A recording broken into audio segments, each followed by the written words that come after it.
ఈ మధ్య జరిగిన దారుణాల్లో కరూర్‌లో జరిగిన తొక్కిసలాటలో 41 మంది చనిపోవడం అనేది బాధాకరమైన విషయం. మనం రోజు దాని గురించి రకరకాల వార్తలు చూస్తున్నాం. దాని మీద దర్యాప్తు జరుగుతుంది ఇదంతా. ఇది చూసినప్పుడు నాకు తొక్కిసలాట నేపథ్యంలో ఒక కథ చదివాను. అది గుర్తుకొచ్చింది. అది 1915లో రాసిన కథ. ఒక ఓల్డ్ జర్నల్‌లో చదివానది. భారతి ఉమెన్స్ కాలేజ్‌లో లైబ్రరీలో చదివానది.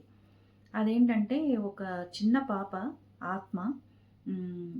ఆహ్, రివెంజ్ తీర్చుకుంటూ ఉంటుంది.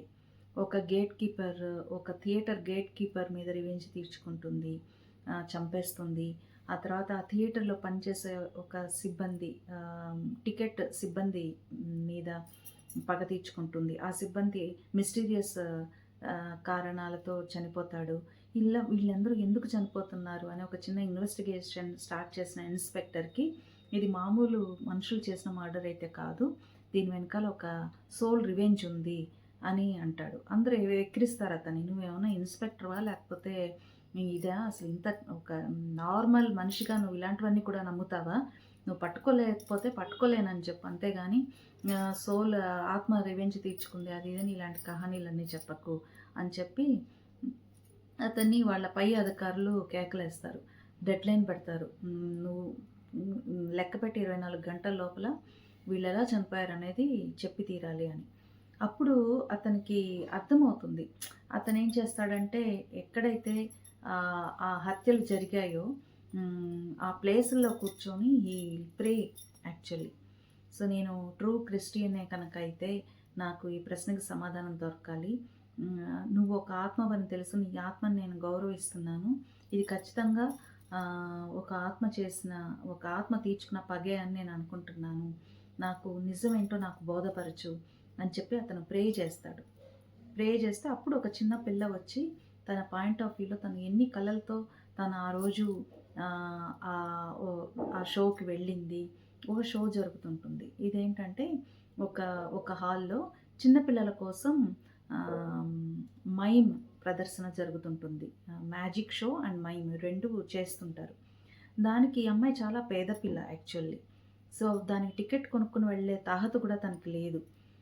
కానీ ఆ షో చూడాలి అన్న ఉద్దేశంతో ఆ పాప ఏం చేస్తుందంటే ఇంట్లో వాళ్ళ అమ్మకి, నాన్నకి కూడా చెప్పకుండా ఒక డబ్బు గల వాళ్ళ ఇంట్లో అంటే ఆ డబ్బు గల వాళ్ళ ఇంట్లో చిన్న పని ఉంది అని చెప్పి పోస్టర్స్ ద్వారా చూస్తుంది. సో, అక్కడికి వెళ్ళి నేను ఒక వారం రోజులు పని చేస్తాను. నాకు డబ్బులు ఇప్పిస్తారా? టికెట్ కొనిస్తారా? అని అడుగుతుంది. సో, సరేనని చెప్పి వారం రోజులు పని ఇస్తారు. ఆ పనంతా చేస్తుంది. చేసి ఆ వచ్చిన డబ్బులతో ఆ షో టికెట్ కొనుక్కొని ఆ రోజు హాల్‌కి వెళ్తుంది. వెళ్ళి ఆ షో చూస్తూ ఉంటే షో అంతా అయిపోతున్న సందర్భంలో ఇంకా ఒక 10 నిమిషాల్లో షో అయిపోతుందనగా వేదిక మీద థియేటర్ సిబ్బంది ఒకడొస్తాడు. వాడొచ్చి ఒక అనౌన్స్‌మెంట్ ఇస్తాడు. ఏంటంటే మీరు షో అయిపోయిన తర్వాత మేము పేదవాళ్ళకి ఉచితంగా బొమ్మలిస్తున్నాము. బహుమతులు కూడా ఇస్తున్నాము. ఫుడ్ ప్యాకెట్స్ గూడా ఇస్తున్నాము. మీరందరూ వచ్చి తీసుకోవాలి అని.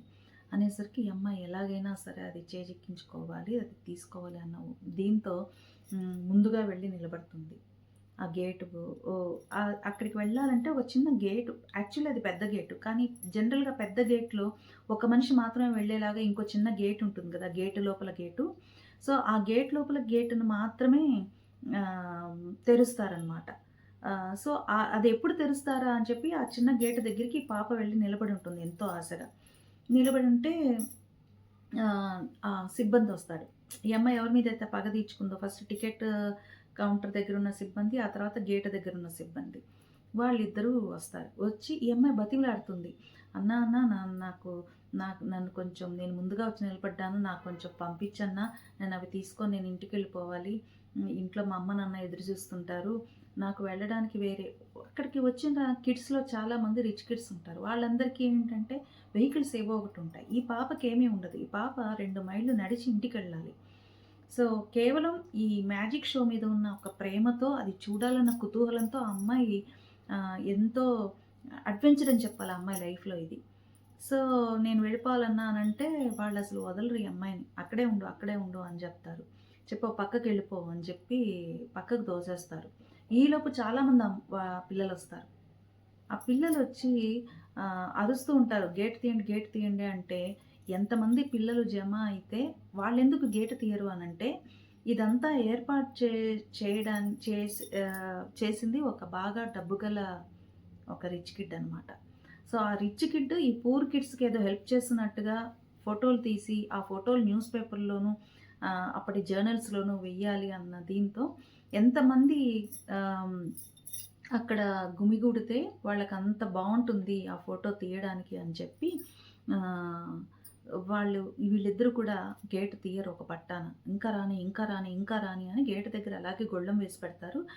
సడెన్‌గా ఒక్కొక్కళ్ళు వచ్చి ఆ పిల్లలందరూ ఎక్కువ మంది గుమిగూడతారక్కడ. ఎక్కువ మంది గుమిగూడిన తర్వాత ఆ ఫోటోగ్రాఫర్‌ని వాళ్ళని వీళ్ళని అందరిని రెడీ చేసి అప్పుడు వీళ్ళు తలుపు తెరుస్తారు. ఆ తలుపు తెరిచేసరికి పాపం పిల్లదేముంది పిల్లలకి అమాయకులు వెంటనే గిఫ్ట్‌లు తీసుకోవాలన్న దీంతో ఆతుర్దాతో ఆ చిన్న గేట్‌లోంచి అందరూ ఒకేసారి వెళ్ళడానికి కుదరక అక్కడ తొక్కిసలాట జరుగుతుంది. తొక్కిసలాట జరిగి చాలామంది పిల్లలు చనిపోతారు. వాళ్ళలో ఈ అమ్మాయి కూడా ఒకతే. సో, ఇదంతా కూడా ఆ ఇన్స్‌పెక్టర్‌కి ఒక డ్రీమ్ లాగా అలా కనిపిస్తూ ఉంటే, ఆ ఇన్స్‌పెక్టర్ చాలా బాధపడతాడు. అతనేం చేస్తాడంటే, యాక్చువల్లీ అతనికిచ్చిన జాబ్ ఏంటి? వీళ్ళని ఎవరు చంపారో వాళ్ళని పట్టుకొని వాళ్ళకి శిక్ష వెయ్యాలి అని చెప్పి. But he feels very happy. తగిన శాస్తి జరిగింది అనుకుంటాడు. అనుకుని నేను ఒప్పుకుంటున్నాను నా ఆసక్తతని. ఎవరు మర్డర్ చేశారో నేను తెలుసుకోలేకపోతున్నాను అని చెప్పి అతను జాబ్ రిజైన్ చేసి వెళ్ళిపోతాడనమాట. వెళ్ళిపోయి వ్యవసాయం చేసుకుంటాడు. ఇది కథ. అయితే ఈ కథ చదువుతున్నంత సేపు చాలా బాధ అనిపిస్తుంది. ఈ కథకి ఇన్స్పిరేషనల్ ఇన్సిడెంట్ నిజంగా ఒకటి జరిగింది. అది నాకు కొద్దిగా ఈ కథ నన్ను చాలా కాలం వెంటాడింది. ఇంత ఎమోషనల్‌గా ఉంది ఈ కథ. అసలు ఇలా కూడా జరుగుతుందా అని చెప్పి నేను బ్రిటిష్ కౌన్సిల్ లైబ్రరీకి వెళ్ళి అప్పట్లో చెన్నైలో బ్రిటిష్ కౌన్సిల్ లైబ్రరీ అని ఒకటి ఉండేది. అక్కడేంటంటే ఈ పాత న్యూస్ పేపర్లు అవి ఇవన్నీ కూడా ఉంటాయి అక్కడ. అప్పుడు కొద్దిగా అక్కడ రీసెర్చ్ చేశాను. ఎందుకంటే ఆ కథలో కింద this is inspired by a true incident అని ఉండేసరికి ఆ ట్రూ ఇన్సిడెంట్ ఏదో కనుక్కోవాలి అని చెప్పి అప్పుడు నేను అక్కడ వెతికితే నాకు అక్కడ దొరికిన ఇన్సిడెంట్ ఏంటంటే నిజంగా జరిగిన ఇన్సిడెంట్ 1883 జూన్ 16వ తారీఖు అనుకుంటా. ఆ రోజున ఇంగ్లాండ్‌లోని సండర్లాండ్‌లో విక్టోరియా హాల్‌లో ఖచ్చితంగా ఇలాంటి ఒక షో జరిగింది. Magical show. ఆ షోకి ఇలాగే చాలామంది పిల్లలొచ్చారు. ఇలాగే ఆ రోజు కూడా షో అప్పుడు వేదిక మీద పిల్లలందరూ వెళ్ళిపోయే ముందు మీకోసం మేము ఫ్రీ గిఫ్ట్స్ అవి అరేంజ్ చేశాము. అవి తీసుకుని వెళ్ళండి అని అనౌన్స్‌మెంట్ ఇచ్చారు. ఇదే విధంగా పిల్లలందరూ కూడా ఆ గిఫ్ట్ తీసుకోవడం కోసం గబగబా పైన గ్యాలరీలో ఉన్న పిల్లలందరూ కిందకి రావాలి. కిందకి వచ్చేటప్పుడు వాళ్ళకి ఒకటే దారుంది కిందకి దిగడానికి. ఆ ఒకటే దారిలో పిల్లలందరూ గుమిగూడేసరికి ఖచ్చితంగా ఈ కథలో చెప్పినట్టే ఒక గేట్ ఉంటుంది, పెద్ద గేటు. దానికి ఒక్క మనిషి మాత్రమే వెళ్ళేలాగా చిన్న గేటు పెట్టారు. ఆ చిన్న గేటు తెరిచేసరికి ఆ చిన్న గేట్లోంచి ఇంతమంది పిల్లలు పట్టక తొక్కిసలాట జరిగి 183 మంది పిల్లలు. వీళ్ళందరూ కూడా 5 ఏళ్ల నుంచి 14 ఏళ్ల లోపు వాళ్ళే. 183 మంది పిల్లలు తొక్కిసలాటలో చనిపోయారు. డార్క్ డే అని దాన్ని ప్రకటించారు.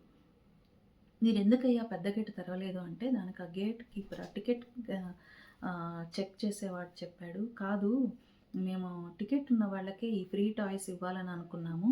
సో పెద్ద గేట్ అంటే అందరూ ఒకేసారి వచ్చేస్తారు. మేము చెక్ చేయలేము ఎవరి దగ్గర టికెట్ ఉందో అని. అందుకని ఆ చెక్ చేయడానికి వీలుగా మేము చిన్న గేట్ ఒక్కటే తెరిచాము. అప్పుడు ఒక్కొక్కళ్ళు వస్తే మేమనుకున్నది ఏంటంటే ఒక్కొక్కళ్ళు ఆ గేట్లోంచి వస్తే చెక్ చేసి వాళ్ళకి గిఫ్ట్ ఇవ్వాలనుకున్నాము. కానీ అలా జరగలేదు. తొక్కిసలాట జరిగింది అని చెప్పి. ఆ తర్వాత వాళ్ళకి క్వీన్ విక్టోరియా వాళ్ళకి నష్టపరిహారం కూడా చెల్లించింది. 183 మంది పిల్లల కుటుంబాలకి. స్మారక చిహ్నం కూడా ఒకటి పెట్టారు. ఒక మదర్ చనిపోయిన ఒక పాప డెడ్ బాడీని ఎత్తుకొని బాధపడుతున్నట్టుగా ఒక స్మారక చిహ్నం కూడా పెట్టారు. సో ఈ కథ నన్ను బాగా కదిలించింది. మొన్న కరూర్లో జరిగిన ఇన్సిడెంట్ చదవగానే నాకు ఈ కథే గుర్తుకొచ్చింది. So just wanted to share it with you. Please subscribe to my channel and like, share the content. Thank you.